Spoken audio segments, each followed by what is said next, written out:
Hey everyone, thanks so much for joining me for this week's episode of When I Grow Up. On today's episode, it is my pleasure to welcome my guest, Monique Chang. Hey Monique, how are you? Hi, I'm just chilling.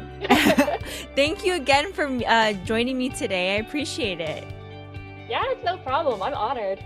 So Monique, remind me again, or the people listening, where are you recording from right now? Um, right now I'm in Long Beach, California.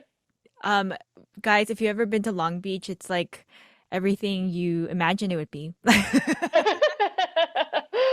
love Long Beach. It's like I feel like, and now that I'm gonna put all your listeners onto it, if they ever decide to move here, it's super underrated, I Yeah. think.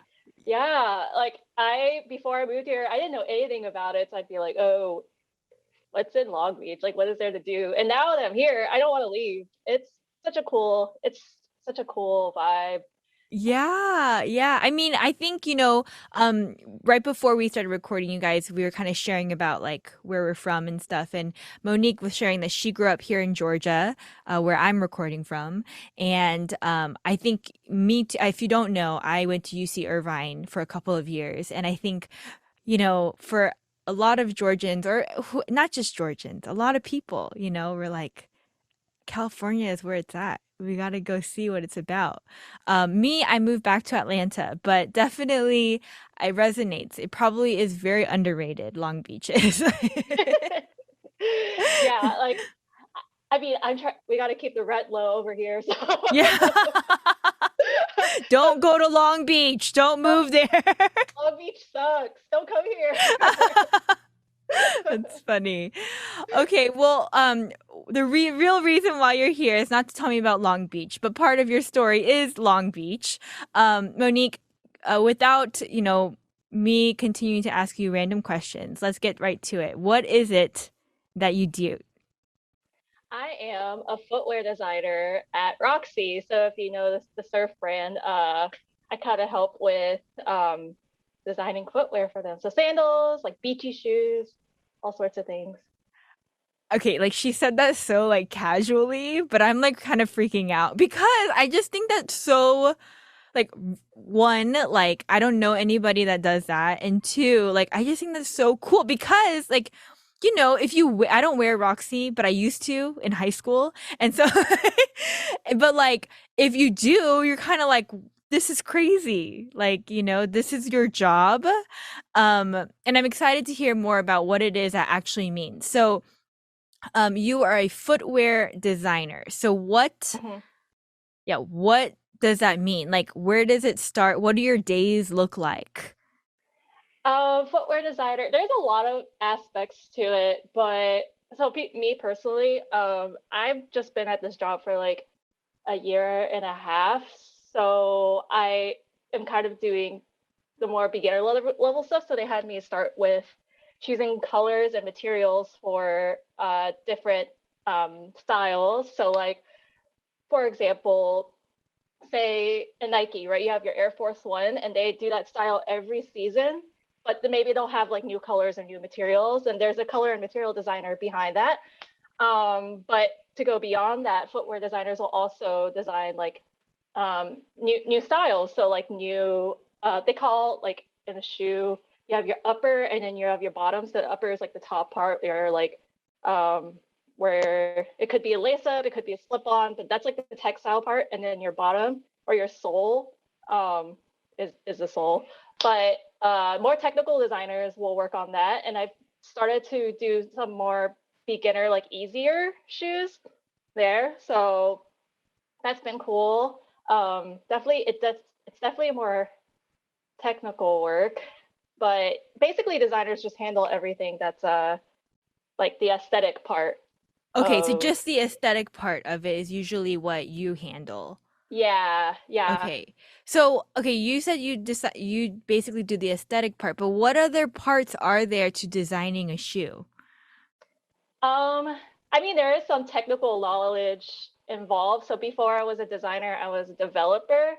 So that's kind of like a project manager. So that's the role where they're kind of the in between for the factories in Asia, and the designer. So the designer is like doing the sketches, picking out the colors, picking out the materials, and passing it on to the developer. And then the developer is kind of communicating that to the factory and also like advising what's doable, what's not doable, kind of managing quality and fit. So as a designer, it's good to have that knowledge. But Mm. yeah, there's a lot. It's a whole process, but it begins with definitely like if you're doing a new style, it begins with sketching. Mm-hmm. So we'll have design reviews. So we'll start out with thumbnails. Like first, you'll have our merchandisers actually. So I think the key team members are your developers, your designers, and then your merchandisers. And the Okay. merchandisers are kind of handling kind of the business aspect Sure. where they're deciding your assortment or like which shoes you want. So maybe they'll say, "Oh, we need like a sports slide, and we need it at this price.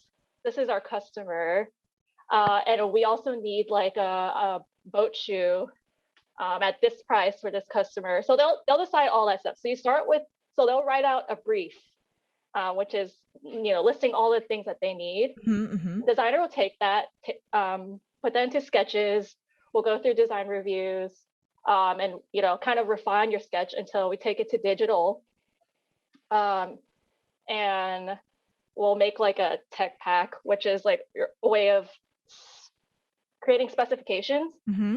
for your style. So if it's a new style, then you're like writing out measurements or pointing out any specific details, and then you're also listing out your materials and colors. And then we'll kind of go through some prototype rounds, and then once it's kind of further down the pipeline, then we'll color it out. So like I said, the same example with say Air Force One. Mm-hmm. Then it comes time for, okay, we need like 5 new colors, Mm-hmm. for this season. So we'll color that out and send that to the factories, and then get samples back and just make revisions until we Oh. like finalize it for Okay, so production. how long is it? Okay, so like from beginning of a shoe to the very end product, like usually how long does that take? Well, to kind of give you an idea, I'm working on spring 2023 right now. Like we just started that. So about 2 years. And then so that's like from the very beginning. Sure. Uh yeah, it'll take about 2 years. But we'll like end our process about 6 months before, because that's when they'll do production. So it's about a year and a half, yeah, of That's designing. crazy. Yeah. So and then on top of that, I'm not just working on spring 23. I'm also like finishing up fall 22 ish, and our company works in 4 seasons. So we do spring, summer, fall, winter. So there's always tons of overlap. We're always somewhere along the timeline for each of these seasons. Yeah. Wow. Okay. Okay. So, okay, I have a random question. It's not really anything related to what you've already said. It's just kind of stuck in my brain. So I'm gonna ask it. Like, like things like a shoe's comfort. Mhm. Like, is that something designers have to take into account? Yes, I think both designers and developers, like developers will go and like do the actual fitting, and they'll come back with like feedback like, oh, it's like, it's hard to put on, or like it's a bit big or small. With the kind of the minutia that doesn't affect the aesthetics, the developers can totally handle that. Like tell the factory like, hey, can you fix it so it's not so tight here, or things like that. But there will be times where it's like, Oh. oh, like we're gonna have to make a change that changes the look of the shoe or like the functionality. So they'll come back to designers. But it's also good for us to have that kind of knowledge too while we're designing, to kind of save us time in the future. Mm. Like, oh, like if you design, um I'm trying to come up with that idea, but or trying to come up with an example. I can't come up with one, but it's just good to have that knowledge while you're designing, Sure, to sure. either anticipate problems. If you're like, I think this is a great idea, I think we should push it, we're just going to have to figure out some solutions, or to be like, okay, maybe I'll design it a different way so we don't run into that problem. So Gotcha. Okay. mhm. So, do they ask you, so they say, okay, Monique, you got to start working on the spring line in 2023, right? Mhm. Now, do you have like some sort of like reference from, because I feel like Roxy in particular has a particular style, and Mhm. what a Roxy shoe kind of looks like. I mean, I'm picturing like there's like skateboarding shoes. Is this wrong? Is this right? I don't think I feel we might have done some photo shoots with skateboarders, but it's mostly like surfy. And for the winter, we also have a snowboarding team, so we have weather boots and stuff too. This is Yeah. why I should do some research before I interview Oh, people. good. But but but anyway, so yeah, there's definitely a style, right? Mm-hmm. But like, do they say, okay, start from scratch, or can you like, do they ask you to reference from other years, or? It depends if it's like a totally completely new style or if it's supposed to be a friend of a franchise we already have. Like, we have our base shores, like our super beachy, like casual shoe, and maybe they'll say like, oh, um, we need a platform version of that, so I'll make a platform, or like something that's maybe a friend of that shoe. But otherwise, like I said, we start with a brief. So normally, our merchandisers will tell us exactly like, hey, we need Exactly. this kind of weather boot. These are the kind of references we're looking for. But even before that, we do trend research. So we'll definitely be out in the market, whether we're looking online or we're, shopping in person. There's also this website called WGSN, Uh-huh. which it has like tons of trend reports that like every brand looks at. So it's a bit, I don't know if it's like a chicken or an egg situation, like where it's like, oh, these things are actually trending, or things are just going to trend because WGSN said so. But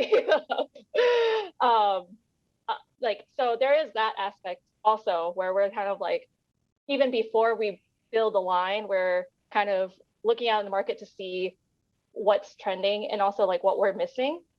And our merchandisers also kind of help us with like, again, they're kind of the business people, so they'll give us kind of feedback on the numbers of like, these are items that work really well for us and these items don't really work well for us. So there's a lot of info to take in for Oh, sure. that's really interesting for me because that's a really good point that you'd have to look at the trends. And that's why, when you go to the mall, you see similar styles, right, in different Mm-hmm. brands because everyone is trying to keep up with whatever it is that's trending at that moment.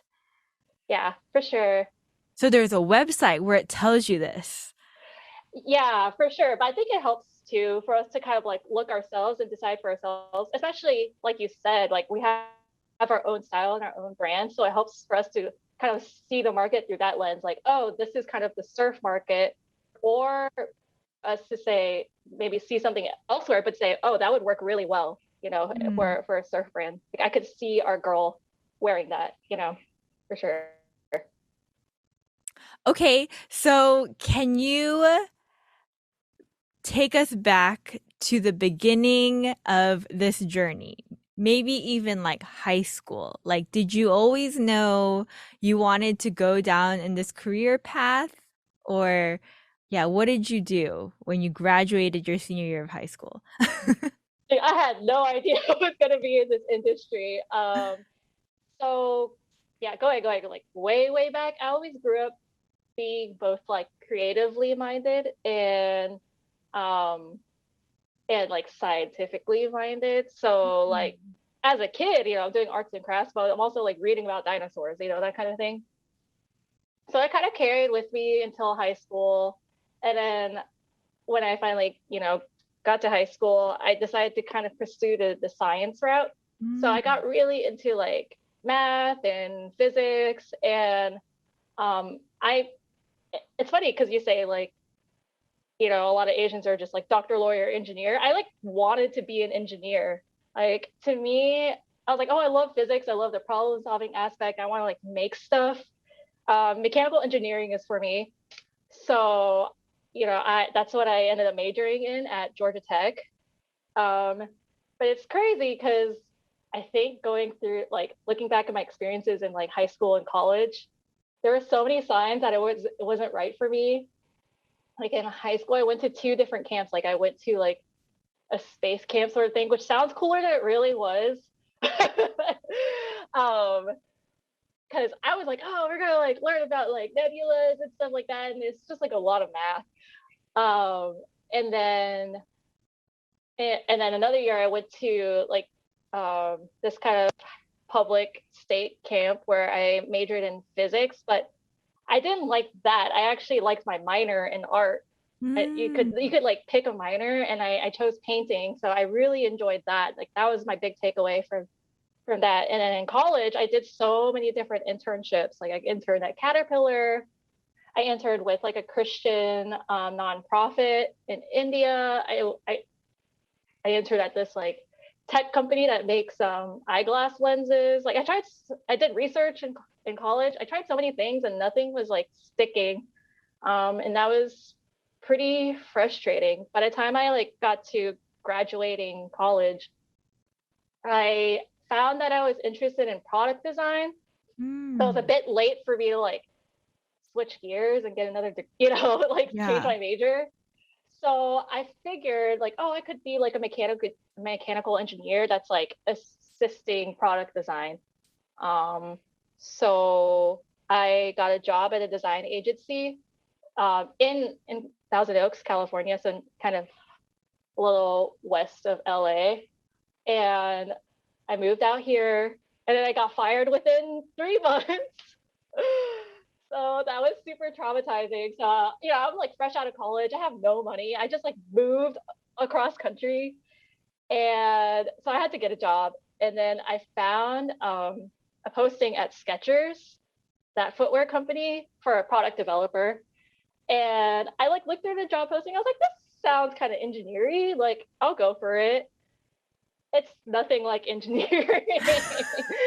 It's like, I mean, there's some like analytical thinking involved, but it's like I told you, right? It's like mostly like kind of like project management. Mm-hmm, mm-hmm. And with footwear, there's a lot of super specific knowledge with like learning how, uppers are sewed, or learning how soles are made, just like learning about different stitch gauges, stuff like that. So I was able to learn on the job. And it was there where I was like interacting with different designers and kind of learning the process. And I, yeah, I got super inspired. But I, after a couple of years there, or more like a year and a half, I was kind of waiting, like in that position, for me to like feel fulfilled in my job. I was like, okay, maybe I'll like um I was like waiting for it to feel right. And I was like, okay, maybe once I see my product out in the market, I'll see how I feel about that. And once I did, I was like, I didn't really have a connection,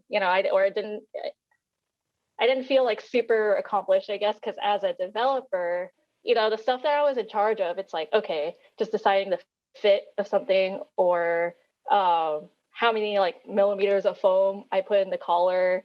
Like I'm kind of just passing along somebody else's ideas. And Mm. so I didn't feel super fulfilled in that role, but I felt like being in the industry was super inspiring.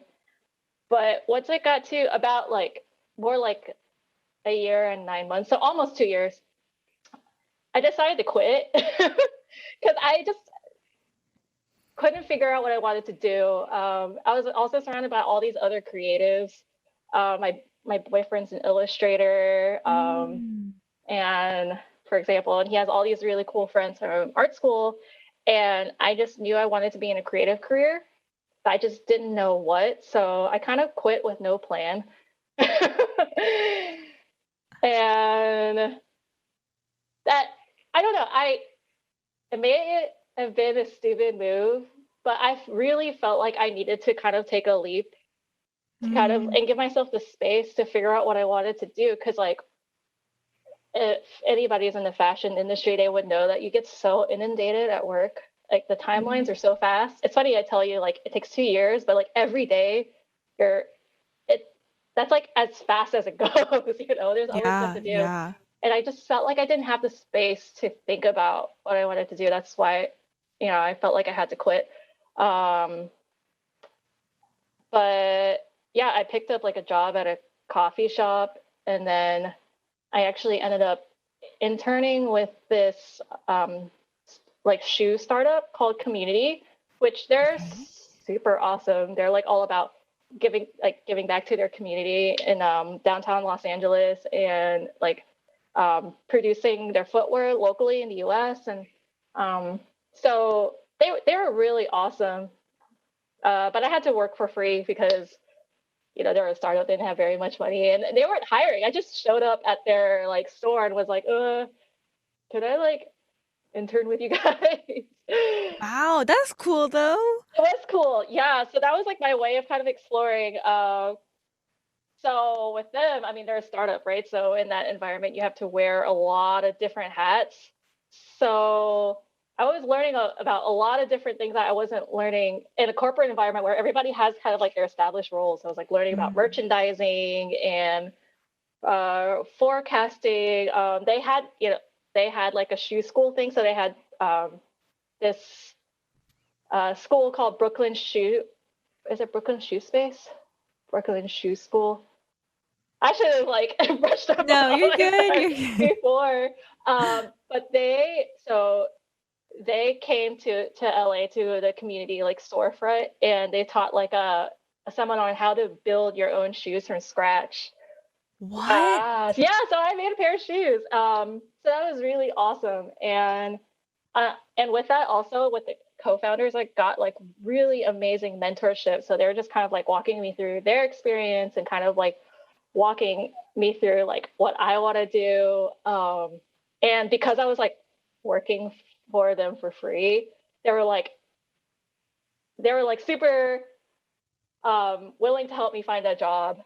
So Mm, they were really awesome in like connecting me to people and kind of keeping an ear out for jobs. But I still was like, I don't know if I want to be in footwear.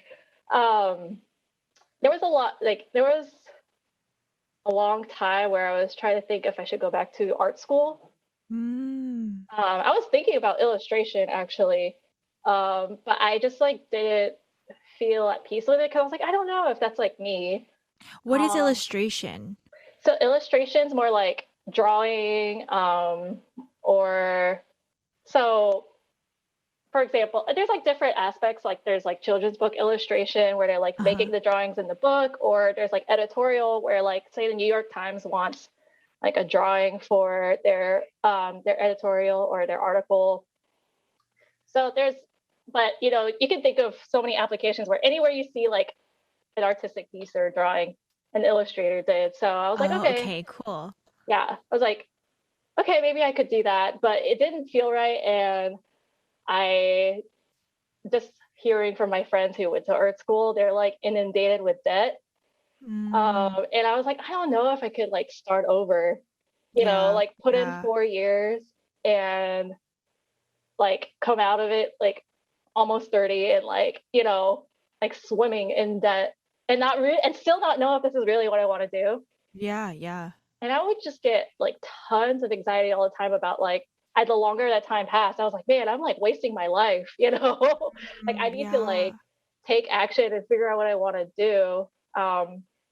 I definitely But know that feeling, girl. yeah. Yeah, I feel like it's very common, like for when you're in Yeah. your 20s, like it's Hmm. so stressful to like come out of high school, you're already having to like decide your career, and then you're faced with that again after college. So yeah, I was pretty stressed out, but what helped me was a couple of things like talking to my mom. Um, Mm. so my dad was like a restaurateur. He passed away when I was young, but he was like super like risk taking, like, very business savvy. And I always was like, man, like he lived a short life, but he like did it to the fullest. Like I gotta do the Mhm. same thing. I gotta like figure myself out. Wow. But the thing that helped me bring peace was talking to my mom and being like, your dad just did what he knew how to do. He worked in restaurants his whole life. So It's not like he was like doing anything crazy. Like he was just making do with what he had. So that was a big help to me. And then like Ecclesiastes is like my favorite book of the Bible. Um, it's so emo because Solomon's just talking about how pointless everything is. But there's kind of a piece to that where like I think I was trying to put a lot of meaning into my career. Yeah. But at the end of the day, it's just about like enjoying your life, so eating food, drinking wine, and like enjoying your work. So I think I was just putting too much pressure on myself. So going through all that, it made me realize like, hey, I actually like footwear. And I know how Mm. to be creative in that field. Like there were things about that that were super inspiring. I have experience, so I don't have to go back to school. Um, at least I would think I would have to. I was like, I don't think I should have to go back to school if I already have like work experience. Um, and yeah, I was like, I'm just making do, with what I got. Yeah. Yeah. So I was like, yeah, I think that should work for me. So, going from that internship uh at that startup to they actually linked me up with a job at Avery Dennison. So they're like a materials company. Okay. So they like supply to like anybody you can think of. Okay. Okay. Yeah, they make like hang tags and like woven labels and trims and patches, like embellishments. So I worked with them for a bit as a contractor. So I know my story is getting super long, but No, it's not. It's great. I love it. Thank good. you. But I basically had to learn designing from scratch. Like, for example, like learning Adobe Illustrator and Photoshop. I didn't know anything about that. So like I really there. So I definitely taking that job went all the way back to like super grunt levels. Like I started with just like Mm. taping hang tags to cards and like just making like material books, cutting swatches, things like that. Mhm, Um, mhm. like yeah, really low level grunt work. And whenever they had any job that was remotely creative, I was like, okay, I'll take it. And then I'll just like use YouTube to teach myself like Adobe Illustrator. Um, so yeah, I just, it's basically taking odd jobs at this one contracting job and balancing a job at a cafe too. To like, Yeah, man, that's crazy. But I yeah. feel like but while you were working this job that you got connected with, Hmm. um, did you have another goal in mind? It was just to find a job in fashion so Okay. it didn't have to be like footwear specific. I was just like, well, I have experience in footwear, but I was like, I was applying everywhere. Like I applied to Disney consumer products. I applied to Blizzard, the video game company. They had like a consumer products division. Applied to like Prana. They make like yoga apparel. So I was like, just like applying to all these sorts of like product jobs. Hmm, hmm. Um, and I was getting nowhere, which was super discouraging because like it would be really hard. So say I like applied for a developer job, they would get back to me and say, "You sound like you would be a good designer," you know. But then with design jobs, they would be like, "Well, you don't have a degree or Look, experience I see. I or a see. portfolio." So Wow, okay. I was having a really hard time. So I was going back to like, "Oh, do I need to go back to school?" Uh-huh. Um, and but then I saw Roxy had a posting, and I lucked out. So I got connected with somebody there, and somebody that is like a friend of a friend of a friend. So I have like no connection to this person, but they passed my resume along, and I went through the interview process. And I actually uh, got beat out by a different candidate.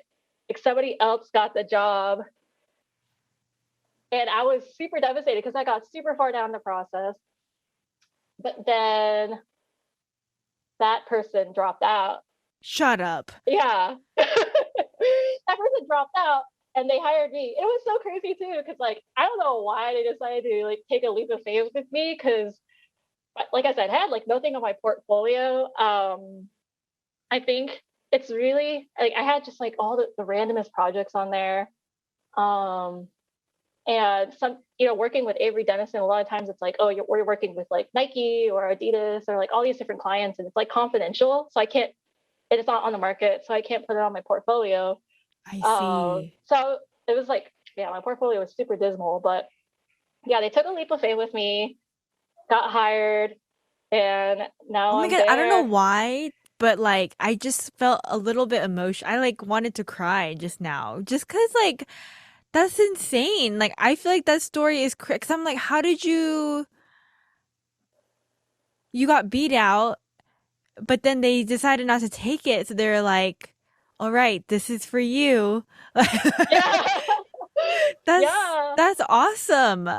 Yeah, it's crazy too because they had me do a project too. They were like, "Oh yeah, like design like four different shoes, or like take these silhouettes and like color them up four different ways, create a color palette, um, and like create prints." And I was like, "I have never done any of that before." So I was totally winging it. But it was kind of cool though, because while I was doing the project, like I got super psyched out before, but then while I was doing it, I was really enjoying it, and it came a lot easier than I thought, actually. Um, so I guess I did a good 'Cause you're enough a job. natural. No, You're made to do this. I don't know if I'm a natural. I think I've observed enough Hmm. to be able to like take all that, and put it to practice. Yeah. And I'm there like almost like a year and a half later. Although crazy thing was, if you do the math, I literally got the job right before COVID. That's crazy. Yeah. So I was like, before I got hired, I was in job limbo, and I was like, oh my God, I finally got my break. Somebody just like, I don't know, decided to take a risk on me. And then COVID happened, and I was like, oh my God, I'm gonna like get laid off. Like, I was like Oh my the God, so closest would stressful. happen. Yeah, I was so stressed. But clearly it ended up okay. I was just furloughed for a few months, which was stressful in of itself. But I'm so thankful, like, to have stability after I was like living paycheck to paycheck Yeah, absolutely. for 2 years. Yeah. Man, that's awesome. Like that's yeah, I mean, like your journey. Thank you for sharing it, by the way. It was not long. It was just exactly what I wanted to know because, I think a lot of times, we get to the place where we want to be and then we forget where we've been and how what it took to get where we are. And it sounds like, for me there were some points to your journey where I was like, I wonder what that felt like because, we already kind of talked about it a little bit, but that postgraduate life where like adulting starts and then you really like for real got to figure out what you want Hmm. because up until then like through college too it's like people there's like a structure. This is what you're supposed to do. You go to tech and you do well and then, boom. Like but that's not what happens ever. That never happens. No. I mean, unless you really like, you go to grad school, blah blah blah. But even then, things are never goes according to plan. But I'm curious, real quick, now that I'm thinking about it. You said at the end of your college years is when you realized you enjoyed product design. Hmm. Did something happen, or like, how did you realize? Just through your internships, or I mean, so Georgia Tech has a really awesome industrial design program. right, right, So uh-huh, uh-huh. I think it was just like taking a stroll through like the industrial design studios and seeing projects that people were working on, and like I think seeing a lot of people's senior projects and things like Mm-hmm, that. mm-hmm. Um, I think that's where it finally clicked. Like, because before I was like, oh, I want to be a mechanical engineer because I want to make things, and then like seeing product design being like, oh, duh, that's how you make things, I Yeah. see, I see. Yeah. And I think also just like kind of exploring different job postings and seeing different like design studios. Mm-hmm, mm-hmm. Um, I kind of got the idea like, oh, that would be like, that would be really sick. And then like remembering, I guess, my creative side, Sure, sure, and like yeah. what I like about engineering. So Yeah. there's a lot of trial and error. Like, I see. So you've always been artsy though. Like, mm-hmm. okay, and then so that's why like kind of like sketching and coloring and palettes and stuff, that's not completely foreign to you though. No, it's not. Okay. Yeah. So if somebody wanted to go into like footwear design specifically, like do they need to be kind of art minded like that I think way? so. Yeah. Okay.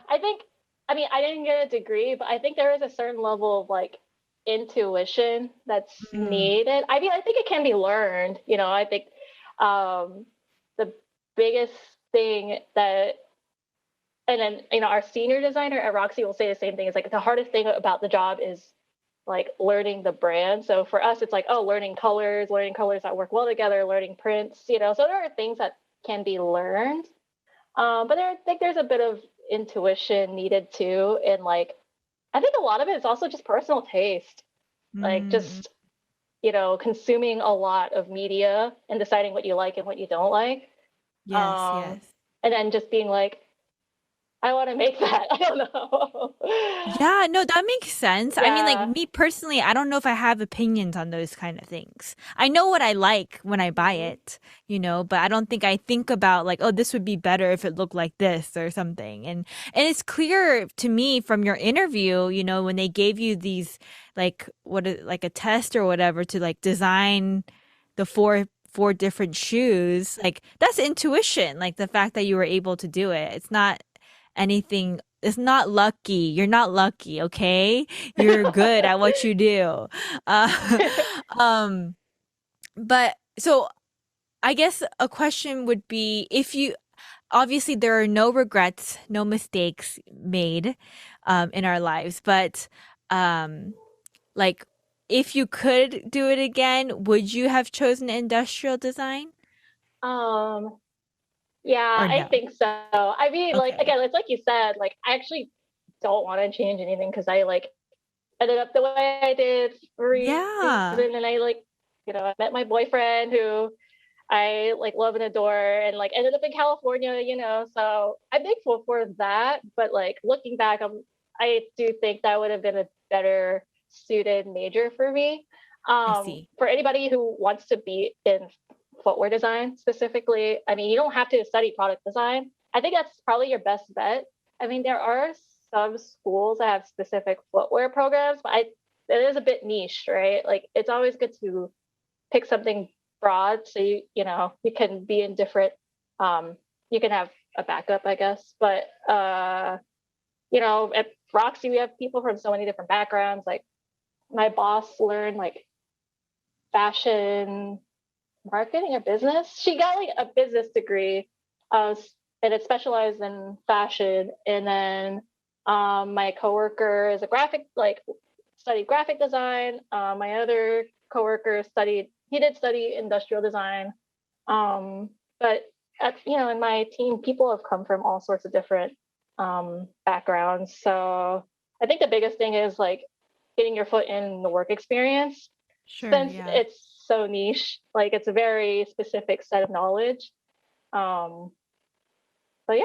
Oh, okay, so like with that being said, like specific set of knowledge, like is that in terms of just like the shoe, like shoes itself, or like terminology, or like what a shoe requires? What do you mean by that? All of it. All of it, all of it. Yeah. Yeah. I mean, for example, right, like how a shoe is constructed, there's this thing called a last, which is like a shoe form that determines, yeah, right. It's like a plastic shoe form that determines kind of like the overall shape of the shoe. Like, oh, is it going to have an almond toe? Is it going to have a slim or a tall, like toe Cool. box? Is it going to have waisting, or is it going to be kind of boxy? things like that. So it's like, you know, there's knowledge like that where it's like, oh, learning how to develop a last, you know, and like learning the different components of a shoe. Like there's so many terms like mustache, eye stay, heel counter, toe box, you throw, you know, so there's like all that. And then like, Wow. Do you like never look at a shoe ever the same again? I mean, I definitely, I don't know if I like am thinking that technically when I'm looking out, unless I see something really cool. I notice I do a lot of like comp research. Like I'm like, you know, what are people wearing? Because like, okay, so something that's really hard for designers is like we all tend to be like very forward thinking, very expressive, very creative. So like we all like the really cool stuff, but Yeah. our customers don't tend to like the same stuff we do. So that's another thing. It's like I tend to like look at what people are wearing. So I'm like, okay, what are like normal people wearing? You know, like what's understandable to us. So that's because that's something that comes up in design reviews a lot. Like that's cool. That is not understandable for our customer, you know. And so yeah, I mean, I do a lot of that. Yeah. Yeah. That's Or if I funny. do I see feel a like that cool would be detail, I'm so like, funny. ooh, yeah. Yeah, if I see a cool detail, I'll be like, "Ooh, how did they do that?" You know, I'll take a picture. Or if I'm in Target, I'll be like, "Ooh, let me see like what kind of shoes they're selling these days." You know? Yeah. I will say Target shoes, they always get me because it's like super cute, but then there's always something a little bit off for me about the fit. So I'm like, oh, I get what Mm, I pay for. that's probably it. Because we always say like, man, they're such a big competitor because their shoes look so nice and they're so cheap. But maybe it's a fit. Maybe they don't fit well. No, Like there's definitely. I got to be think something definitely because off. it's like You it's that it's know? not just it's like all Targets. I mean, I love Target, don't get me wrong, but it's like a lot of Target things when it comes to clothes and accessories or boot or shoes and stuff. Like it's like again, like you said, cheap, cute, but then always something is just like slightly off, like just a little bit. But anyways, all that to say, I actually, what I wanted to ask you too is you kind of mentioned a few times throughout your journey that like you found certain parts of learning on the job to be very inspiring. Like when you worked at Skechers and things like that. Like what was the inspiring part for you?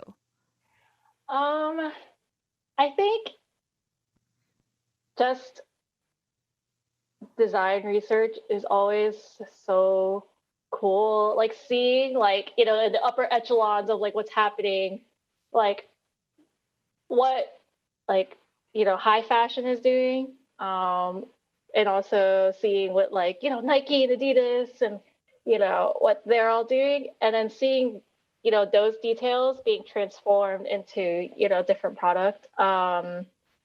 I think I don't know. It's just cool, and it's cool to see. Um, I mean, it is like as a developer, it was cool to see, you know, um, a product being made, you know, and seeing the process. So I definitely, I still enjoy it, or I enjoyed it. But I enjoy designing more. Like I enjoy Yeah, making those decisions more, you know, yeah, like because yeah. I think I like being able to take that inspiration and then like, you know, make something of it instead of just like relaying somebody else's ideas. Um, you know, while I was there, I would have like, you know, I would have my own like thoughts about different designs, but I wasn't the designer, so I couldn't like, you know, do anything. So but yeah, I mean, there's always something new. I think that's what I love about the fashion industry. You know, it's always changing. Um, so that's kind of the challenge, right? It's like how do you keep up with Mhm. the times? What's the next new thing for you know our brand or whatever brand you're working for, um, and how and like and I love like the problem solving aspect of it too, like you know filtering it through the brand identity, um, And there's also kind of like the logistical stuff too, like figuring out how to make it function, how to make it cost effective. There's Mm. always there's always this funny thing that always happens, whether it was at Skechers or at Roxy, where we would get a sample and it was like surprisingly nice. We'd be like, "Wow, this looks so good," and then our developer would come back and say, "Well, it's really expensive." It's like, "Oh Of man, that's course it why." is. Of course, of Like that's course. why it looks so good. Yeah, but that part's really fun too. That's like where my engineering brain comes into, because like I think that was why I didn't go into illustration, because I can't be like a purely creative person. Yeah, yeah, Yeah, like some people are like that. Like they're just like, they can just come up with ideas on the spot. I'm like, no, I need constraints. I need like a problems to solve. yeah. And that's what I like about design. That's Yeah. awesome. Okay, so you've told me what you like and what you love. Is there anything that you don't like about footwear design? I mean, any job has like minutia, or like, Yeah, there's like yeah. a logistical side to it. So, I mean, I told you when I was a developer, right? It was just like, oh, how many millimeters of foam? Like, uh, like, oh, we Yeah. need to change like this material supplier from this guy to another guy. So there's always that, but I think any job will have that. I can't say I dislike it because it's all part of the process. Um, yeah, I it is really sad when you come up with when you're developing a line, it will go through a lot of changes. And something that happens is sometimes styles get dropped. Oh, Yeah, so sometimes it's awesome when you're like working on a project that like you don't like, or I mean I don't like, and like nobody else likes. So it's like, okay, we're just gonna drop it. I'm like, oh yes, like that's less work. yeah. But there are times where like you make something really cute, and it just like for whatever reason it's like, oh, we don't we'd rather make space for this other style, I or see. we don't need it. And then it falls out, and then so that's a little sad, but that's part of design is like you just don't get attached to anything. Mm, um like in a sense that you should have a personal connection, like, oh, be proud of your designs, but it's work is still work, and it's um like I don't get too hurt when something gets dropped. yeah, yeah. Yeah, it's nothing But personal. I can see how that would be disheartening at times, especially like maybe in the beginning of your career when you're just starting and you don't know anything, and then you just feel like, oh my God, everyone hates what I do or something. But but yeah. Okay, so you pretty much love it then. That you love where you are right now. Yeah, I do. I mean, like I said, it gets pretty chaotic. Like it's very, it's a very busy industry. It's a lot of hard work, but I love it. I wouldn't let anything else stress me out as much as this job stresses me out. Wow. Yeah. So like the busy part and the overwhelming part, is that like just the timelines and stuff that you have to meet or? Yeah, it's always like, so you have like your big deadline. So you're like, okay, I have a week to like, churn out these designs. But there's always like little fires you have to put out. Mm, I don't know why the fashion industry is like this. Like there's always like emergencies. It's like, oh, like we're about to go into production for this style, but then there's this like one issue with it where like we need to change the color, or I don't know, or they won't make this material, or they run out of this material, things like that. There's always I issues, see. which is, again, it's the fun part of it because you're always on your toes, but it's a little stressful sometimes. But Yeah, sure. Of yeah, course. but if you ask anybody in the industry, they'll say the same thing, where it's like, you know, there's a reason why we're in this. We love it. Like Mm, if we wanted more like calm jobs, we wouldn't be in the fashion industry. right, right. Very Yeah. fast paced. Yeah. Yeah. Yeah. Um, so do you have any shoes that like that you took part in that are out right now? I do not any new like upper patterns or anything, but I have like colorways like right before, like, or right when I started. Roxy. We did like some 4th of July colors. So that just got released this summer. Cool. Um, Can I like Google that right now? Do you know what is it? Do you know the name of the shoe? yeah, sure. Let me see what else is out. I'm I like, want to see. um, let's see. I'm looking at the website too. Um, I mean, there's like the Colby High. That's like this really surfy, like kind of retro sandal with like stripes on the upper. And I did Uh-huh, like uh-huh. a 4th of July color there. Oh, cool. Yeah. And I didn't do a whole bunch because now we're entering fall 22 which was when, or not 22, fall 21, which was the Uh-huh. time period which I was furloughed. Okay. But I mean, if you ever look on like, so we work a lot with family channel Uh-huh, uh-huh. accounts. So like DSW and Famous Footwear and stuff. I have a ton of stuff on their websites. So, Nice, but because I nice. hopped on that right after my furlough period, so like a ton of that stuff is out. So I look at Cool. sales reports too on like what's been selling well. So it is a little nice to see like, oh, this one color is performing really well, and I'd be like, oh, I did that one. Oh, that's exciting. This the Colby? Yeah, yeah. Ooh, guys, look, isn't that cool? Man, I feel like that would be so rewarding though to see your work being um like popular, you know? Like I mean, I'm sure, right? It's not all about that, right? It's just the Mm-hmm. work itself. But I know it must be an encouragement for you, especially after the journey you've had, right, up until now. Mm-hmm. So, thank you again so much for sharing so vulnerably with me today about everything. I feel like not only did I learn a lot about you, but I learned about like a little bit into the fashion industry and what it is you do. Before we end our time together, I always ask people, do you have any advice? Like any advice for somebody that is like, yeah, man, I want to design footwear, like, Um, or anything like that. yeah, I mean, if you want to design footwear, there's tons of great programs aside. So, I mean, you could go to college for like the majors I recommended, but there's also programs like Pencil in Portland, where they have like design boot camps. And I think they partner with a lot of different organizations. So there's that. But yeah, I mean, just get connected with a lot of people. Mm, If you're going into college, it'd be cool to see if your school has internships. I think that's a great way to get into the industry.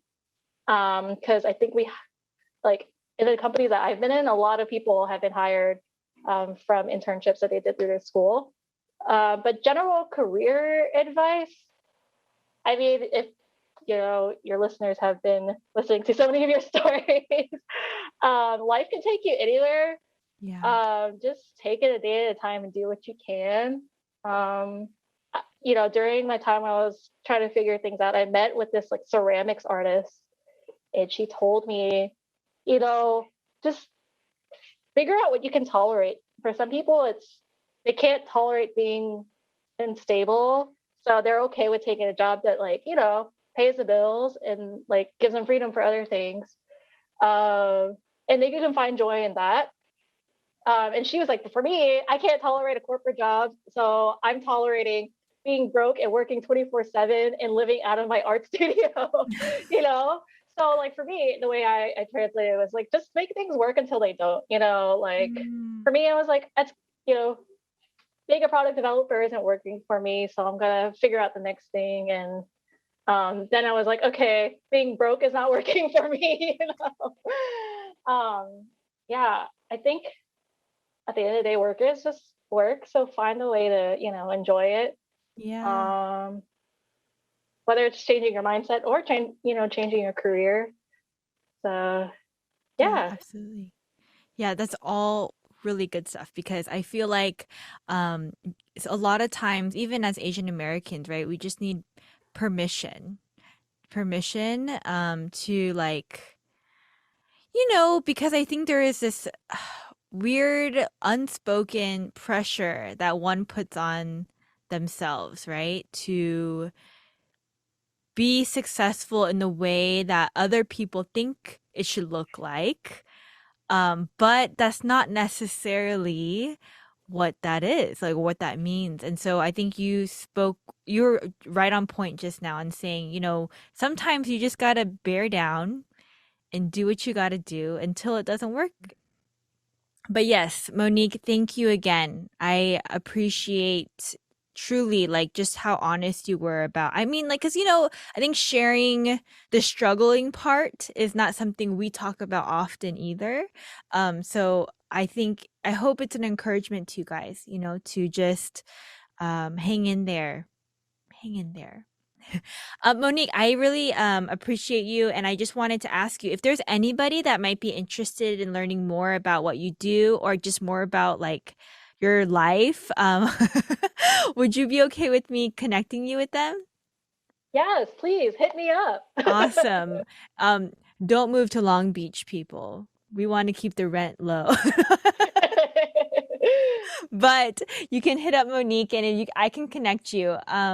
If you want to connect with her, feel free to DM me through social media or you can email me at podcastwigu@gmail.com. Thanks so much for listening, guys. Until next time. Bye.